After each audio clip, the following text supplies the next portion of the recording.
$17,400 on their most recent deal. How did these two Chicago partners get Gator and do it? Stand by. Let's get it.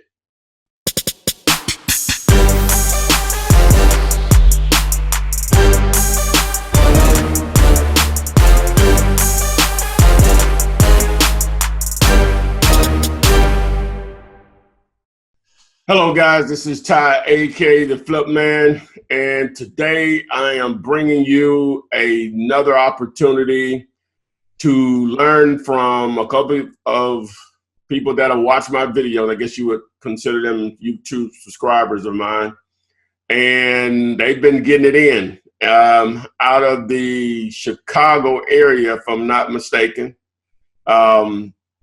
Is where their market is, where they're doing their deals. And so enough of me talking, we're going to get right into it. They are business partners, Arthur and Sade out of the Chicago market. So how's it going, guys? Everything's good, all's well. Hey, thanks for having us. Thank you. I know, no problem at all.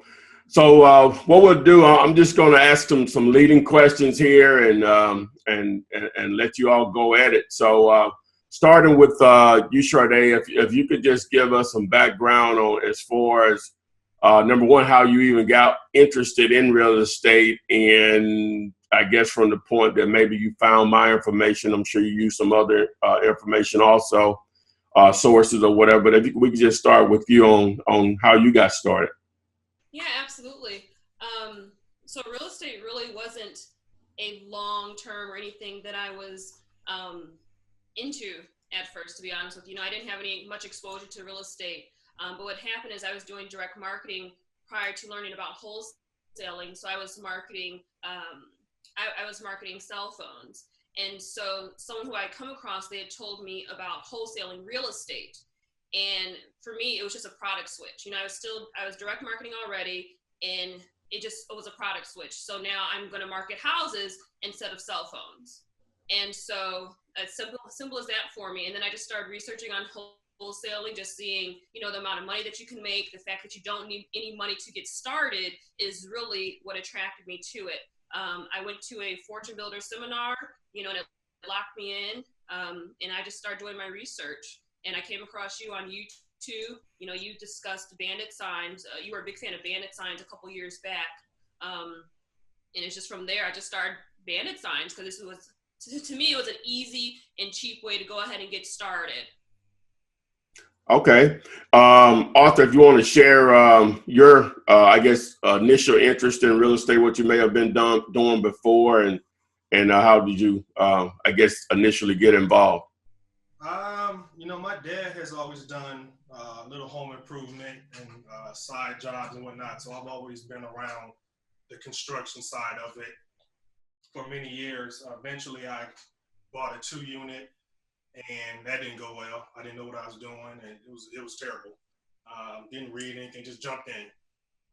After that, fell out of it, got back in a few years ago, bought another 2-unit on used a 2 or 3K loan actually on that one. Fixed it up, rented it out, lived in it. And then I did a flip using hard money. And after that, got that back and kind of needed a way to get some additional capital, and started researching and came across your site. And like she said, you were talking about bandit signs and wholesaling, and it intrigued me, made sense. Didn't need money, or didn't need a lot of money. So kind of jumped into it that way. Just again, watching your videos and what'd you say, your 200 plus videos you always like to say. I probably watched all of them. That's kind of how it got started, and we connected through a mutual friend and started building from there. Okay, Sade, we were talking before we started this particular recording. If you could, I want to go with both of you guys on your first deals, but first wholesale deals. If you could go into, I guess, your first experience with trying to put a deal together. I think you said there were some issues there. And then I guess maybe into the deal where you actually made some money. So if you could share that with us. Yeah, the fun part, right? Yeah, my first deal, I was really excited about it. I came across it through a bandit sign. It was a pre-printed bandit sign that I had used. I had just strewn them across, the west side of Chicago. I got a call. I set up an appointment with the seller. I was able to, but there was a little bit of follow up, a little bit of having to constantly stay in touch with her for about a month's time before I was actually able to secure an appointment and lock up the agreement. I locked up the agreement on a one-page wholesale contract. I was able to actually get a few buyers out to the property within a week's time. But but I had marketed the property at about $20,000, but I had offers that came in underneath the $20,000. And so what ended up happening is I had to renegotiate with my seller, and we had a verbal agreement. However, I did not do my part in actually writing up what our new agreement was, what our new price point was at the $17,500. And so long story short, when it came to closing date, actually that morning of, their attorney gave me a call saying that the seller wants you off of the HUD and pretty much is asking me how I wanted to proceed with the transaction. And at that point, I already had my buyer lined up. He had earnest money down. I had a rapport with the buyer, so I did not want to lose him and pull out on a deal. The seller's already lined up. So from my point of view, of course, I want to make money. But in addition to, I already had all the pieces to the puzzle in place, and it was bigger than me. It was actually bigger than me. They wanted to sell their house. I had a solution.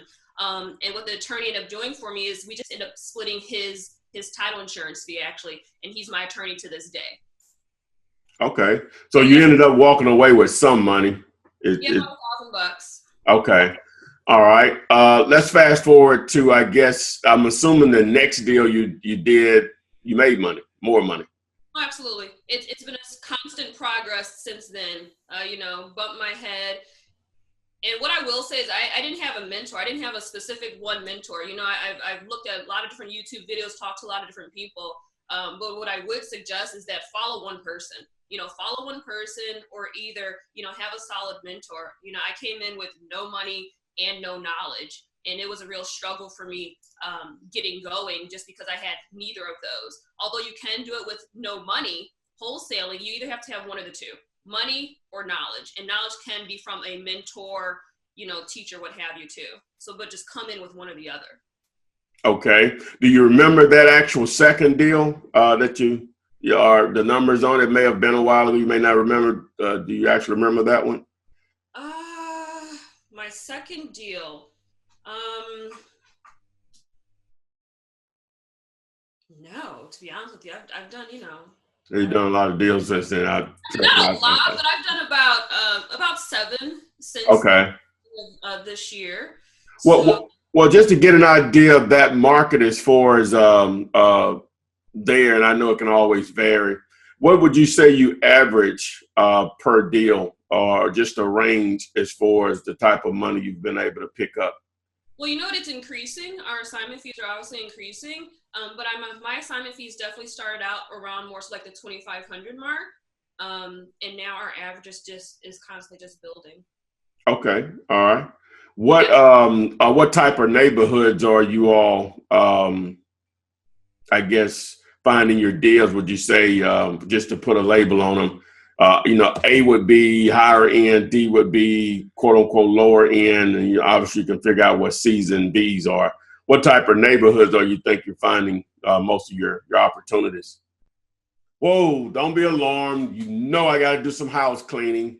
Don't forget about the 200 plus videos that you can access right here on my YouTube channel. Make sure you subscribe to the channel, turn on the notifications, so you are alerted whenever I upload new videos or when I go live on YouTube, especially on Thursday nights when I have my live Flippinars, where you can ask me questions on wholesaling houses or just real estate investing in general. If you need funding, make sure you go to fundmynextdeal.com. That's fundmynextdeal.com. Submit your name and phone number, and boom, the process begins. If you like podcasts, get over to flipmanpodcast.com. You can access my podcast for Android and Apple devices. If you want to get a copy of the live event that I did in Huntsville, Alabama, on how to flip apartments with no cash or credit, simply get over to flippinar.com. I did offer at an introductory rate. It has went up. but you can still get it at a very low price. If you want a copy of that recorded live event, get over to Flippinar.com. Make sure on Snapchat and Instagram, follow me. That's flipman.net. That's Flipman, DOTNET. On Twitter, @TheFlipMan. If you want a copy of the one-page contract that I've used since 2003, get over to flipman.net. Also, you can gain access to my actual one-on-one coaching and my step-by-step courses on wholesaling houses and apartments. Also, flipping vacant commercial buildings. So back to the video. Well, when I first got started, it was the lower end. It's just easier for me to just get going in that lane. The most recent deal that we just did, that was in I wouldn't call it a higher end area, but definitely, middle class neighborhood. So, if you're going to target the lower neighborhoods, your assignment fees will be smaller versus the, middle class to upper end. You'll definitely increase your spread. Okay. All right. Well, Arthur, I know you texted me and said that the deal that you recently did, I guess, a couple of days ago, you say you double closed it. You should have made one amount, but ended up making another because I guess the closing costs that you incurred with both closings. Could you give us an idea how that deal came about from beginning to getting a check in your hand? Oh man, that was a monster. Bandit signs. The lady called from a bandit sign, and I think it was July when she called, late July. And it was, man, I don't even know where to start with this one. It was a rough one. Late July, she called us. She had been in and out of the hospital, so it was kind of hard to communicate with her. She only liked to talk through text message, so we had that as a barrier. Finally got it under contract. Actually, she stopped responding to my calls, and Charlie made a call, and they connected and bonded. And this was August 23rd, when we locked up the contract finally. And as you just mentioned, we just closed last week. So you can see the amount of time dealing with her. What were some of the issues that's 2 months almost? What were, as far as from the date you got on the contract, the initial contract, over 3 months, I guess.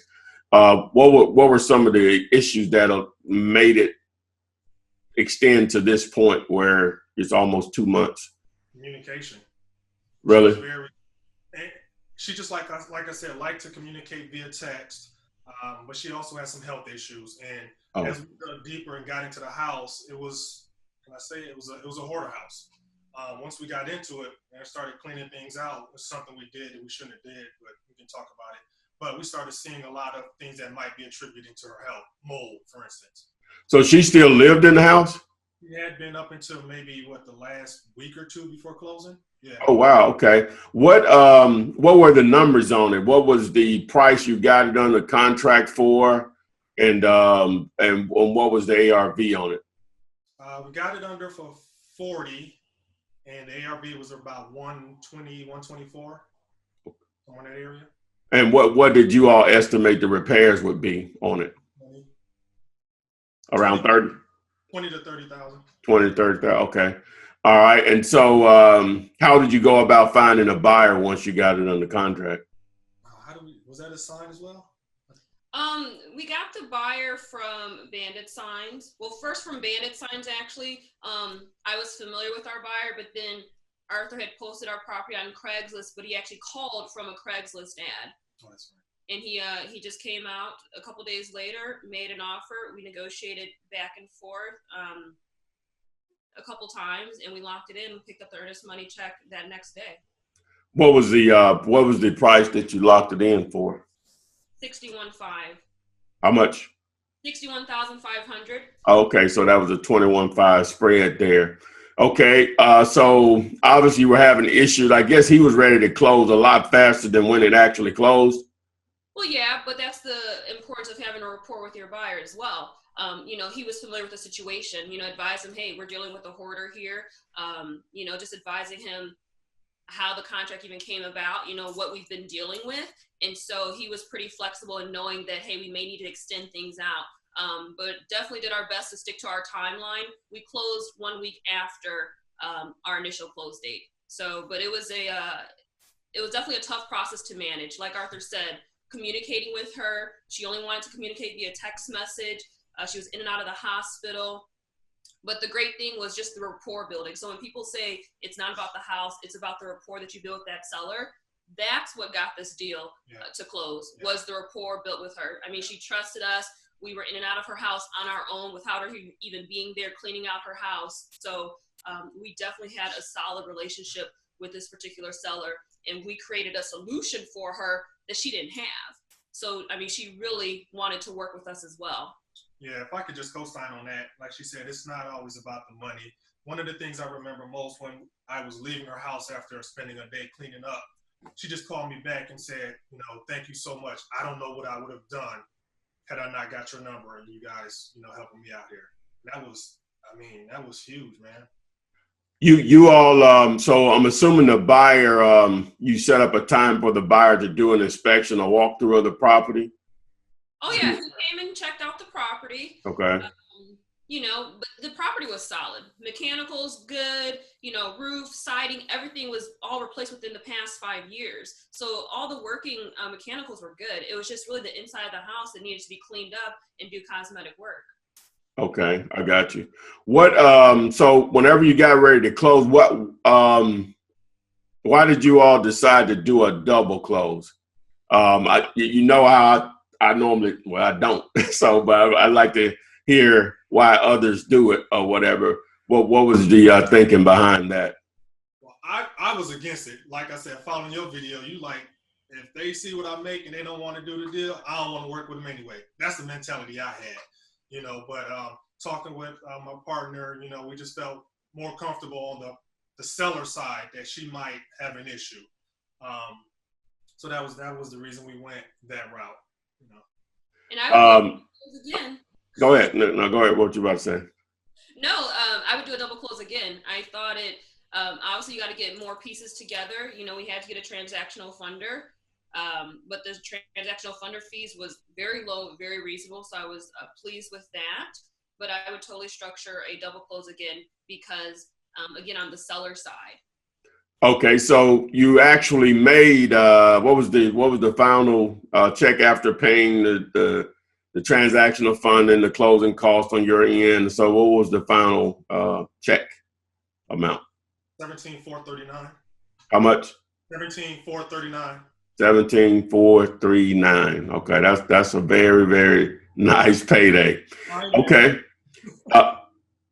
Why didn't when you did the double close, I don't know if this was an option, why didn't the attorney allow you to just simply allow the buyer to come in first, fund the deal, sign off on his part, and maybe do a closing a couple of hours later with the seller? Did you all even present that, or what was your thinking on that? Title company. They won't allow you to use the buyer's money to fund your own deal. So we had to go out and get the transactional funder. It's actually kind of hard to come across a title company in Chicago. Of course, I checked around who's willing to allow you to use the buyer's money to fund your A to B side. Oh, but they're okay with just a flat assignment, though, I would assume, right? Yeah. Okay, all right. So how did you go about finding your transactional vendor? Google. Google is your friend, as I always say. Okay. Yeah, so did you have to go through a few, or it was pretty simple with the first people you talked to, or what was the situation on that? Yeah, actually, I was familiar with transactional funders, so there was one that I went to specifically. You know, I saw their rates, and I just continued to just do a little bit more research just to see where I can get the best rate, and come across another one who didn't even charge. Am I able to shout them out or no? Yeah, go ahead. I don't care. Straight line funding. Their rates are the best that I've seen thus far. They don't charge you any fee in the beginning, and they only charge you for the transaction. So we only paid $750. So any property underneath $50,000, you pay $750. Anything over that, it's 1.5%. Okay, all right. What as far as the time frame to them for them to okay the deal of their process, because I know people want to know this stuff, so I think it's important. what was that process like? Smooth, to be honest with you. I contacted them, you know, on a particular day. I sent over the A to B side agreement and then the B to C side agreement. He reviewed it. The next day, he sent me back their one-page agreement. In addition to, said that we needed to present them with corporation/LLC documents. So submitted that on over, and then about maybe 2 days later, he approved it. And he just stayed in contact with us, just telling us, you know, keep up with the closing date. You know, let me know when the closing date is, and just let him know the closing date. And he just stayed on top of his job. He's actually the one who communicated with the title company.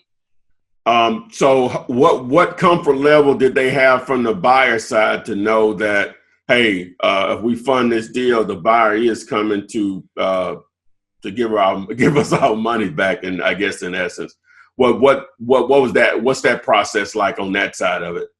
Well, they begin dealing directly with the title company, and so they request from the title company before they'll fund our transaction. They must see that that the buyer's money's in escrow. So buyer's money must be in escrow. Okay, that makes sense. Receive the A to B side and the B to C side closing file. Once they receive that, they go ahead and fund the deal. Do you all have I know you all have done handwritten signs, which I have older videos on that. And I don't recommend them now because most people don't, as hard as I try, most people don't understand the importance of visibility, using the right markers, the right type of color sign, all that. So when people ask me about it now, even though I have a video up that I promoted it, which was a few years old, I know you all are using the handwritten. I should have asked you this before we even started this. You don't have one you can just show right quick or whatever, do you? I wish I had my pre-printed bandit sign. That one actually got really great traction. Oh, it did? Okay. Yeah, it said need to sell, and it said no commissions on it. It said, pretty much no commissions, need to sell, and a phone number. And I think that no commission statement really stood out with people. Okay, so it says need to sell, no commissions. No commissions. Yeah, need to sell your house, no commission. Okay, all right. Yeah, that's a catch one, and so people can. I guess you'll probably see it in your market soon. Okay, so you don't have one. Nothing. Not the seller side. We just have the cheap house for sale signs. Let's see that. Let's see your strokes on your sign. I gotta put the good one.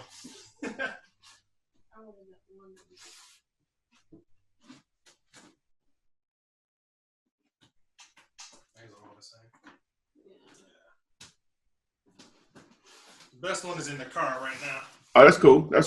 No, that's cool. Oh, you all using 18 by 24. Yeah, you can see that. Oh, we love the 18 by 24. Huh? We love the 18 by 24. Yeah. I'd go with the 9. I'd use most of the stuff. I use 9 by 24. But when you're promoting like that, I'd strongly suggest the 18 by 24 because it's just so much visible. It's more visible. But even if you're doing the handwritten for sellers, it probably needs to still be 18 by 24 just because what printed can give you in a smaller sign, the bigger sign is just better when you're handwriting and trying to do the handwritten version of them. So in my opinion, anyway. So what were you about to say? Well, our best bandit sign, though, as far as attracting buyers, it has not been this one. No, it hasn't. It was actually a sign that said cheap house, 22K, and then a phone number. That's what I normally go with. Exactly what I normally I'll say cheap house and maybe red. And then the price, I'll probably say 22K cash, and then a phone number in black. So, but yeah, that's normally the same thing that I do. I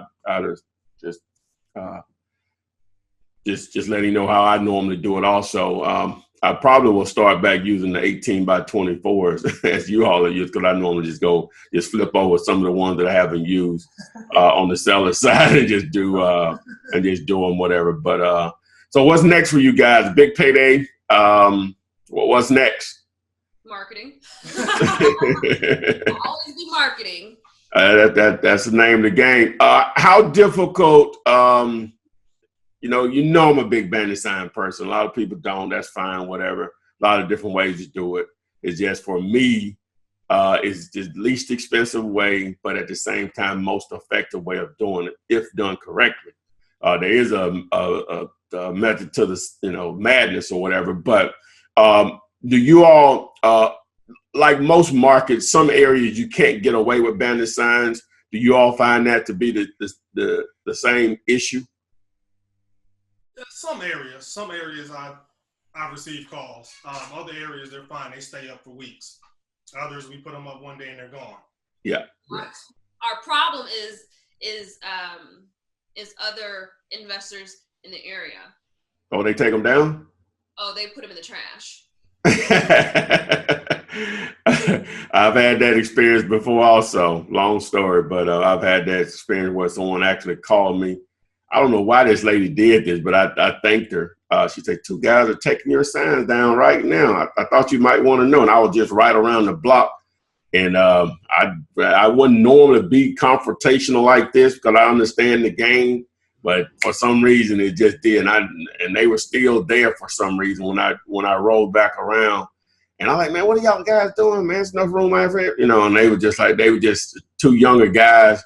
They were just like terrified. This black guy show up and it didn't look like he was happy or whatever. But anyway, that you'll get that. So, but anyway, guys, I'm sorry. Go ahead. I was just saying the cities that have called, they've been cool about it. Just say, you know what, take them down, put them up, take them down. So I just haven't had a chance to get back out to those towns we do hit up, put them up, and then go back and get them up, at the end of the weekend. Yeah, we just leave them up. I never take them down. What? Just one more thing, and we're gonna round this up. Chicago is a huge area, a huge market. So, wow, it just Chicago is probably a minimum of 7 times bigger than Birmingham, right? And so I can't wrap my mind around in a market like that. I guess did you all grow up there? You've been there a long time? Yeah, well, we do two markets, the Chicago area and Lake County is where the deals we just talked about are in. So it's a suburb of Chicago. Yeah, so basically Metro Chicago, basically. Okay. So I guess what I'm trying to say is that it just seems like, and I hear people say it's competition in Atlanta and places like man, there's no such thing in cities of that size. You're talking 4, 5, 6, 7 million people, metropolitan areas. It's going to be enough deals for everyone. Have you all considered direct mail, or is that going to be a part of your strategy, or have you even gave a run at that yet? Oh yeah, we do letters, handwritten. We've done some printed. I haven't done postcards yet. We've got a few calls, but nothing's come out of the letters. Okay. To be honest, we haven't been consistent, if I'm being all the way honest. Yeah, that's the biggest thing with that, and it's expensive, but you got to be if you're going to do it, you got to be consistent with it.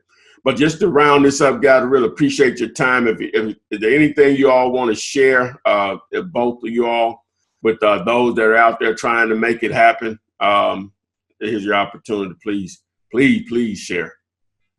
What I would say is, if this is what you want to do, stay persistent.